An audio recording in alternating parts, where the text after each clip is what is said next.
आदाब, नमस्कार। मैं आज आपके सामने बहुत अफ़सोसनाक ख़बर के साथ आया हूँ। हालांकि आप सबको ये ख़बर मिल चुकी होगी कि मुनव्वर राना साहब जो आलमी शोहरत याफ्ता शायर थे, अब इस दुनिया में नहीं रहे। ये बात तब की है जब मुनव्वर राना साहब से मेरी मुलाकात हुई 1997 के आसपास, जब मैं 11th में राय बरेली GIC में मैंने एडमिशन लिया था। उस वक्त एक छोटी सी मुलाकात हुई जब मैंने उन्हें कुछ शेर भी सुनाए थे और उनकी तरफ से जो दाद व तहसीन हासिल हुई वो मेरे लिए एज़ाज़ है। लेकिन उसके बाद मुनव्वर राना साहब से मुलाकात तो नहीं हुई, लेकिन टेलीविज़न पर और मोबाइल फ़ोन पर मैं उन्हें सुनता रहा, देखता रहा।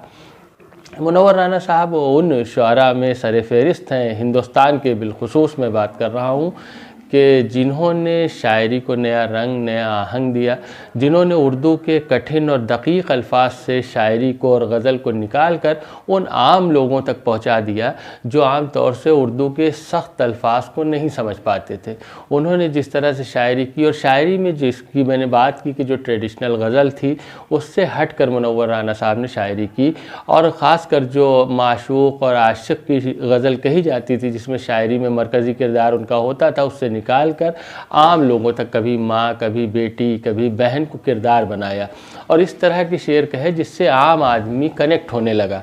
जैसे मैं आपके सामने, मैं सबसे पहले मैंने जो उनके 4 मिसरे सुने थे और सबसे ज़्यादा इम्प्रेस हुआ था वो आपको सुनाता हूँ, जिसमें उन्होंने कहा था कि मेरी ख्वाहिश है कि मैं फिर से फ़रिश्ता हो जाऊँ, मेरी ख्वाहिश है कि मैं फिर से फ़रिश्ता बन जाऊँ, माँ से इस तरह लिपट जाऊँ कि बच्चा बन जाऊँ, बाद मरने के भी बच्चों की खुशी की खातिर ऐसी मिट्टी में मिलाना कि खिलौना बन जाऊं।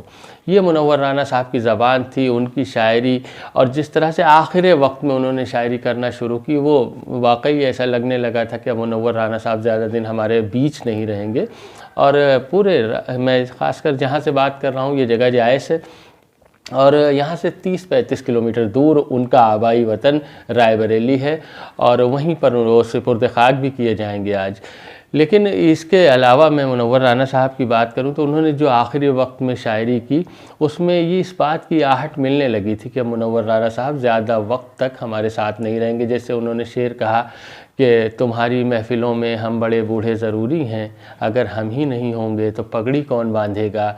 जैसे उन्होंने अपने बेटे को खिताब करते हुए कहा था कि लौट कर जैसे भी हो जाने पिधर आ जाना, ऐसी वैसी जो ख़बर सुनना तो घर आ जाना, वक्त रुखसत मुझे इज़्ज़त से सलामी देने, जब डुबोने लगे दरिया तो नज़र आ जाना।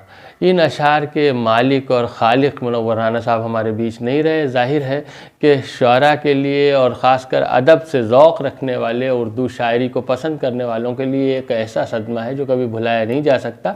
मैंने ये जो जानकारी देखी उनकी बेटी सुमैया राना की तरफ से है कि 11 बजे उनके वालिद मोहतरम जनाब मुनव्वर राना साहब ने PGI लखनऊ में आखिरी सांस ली।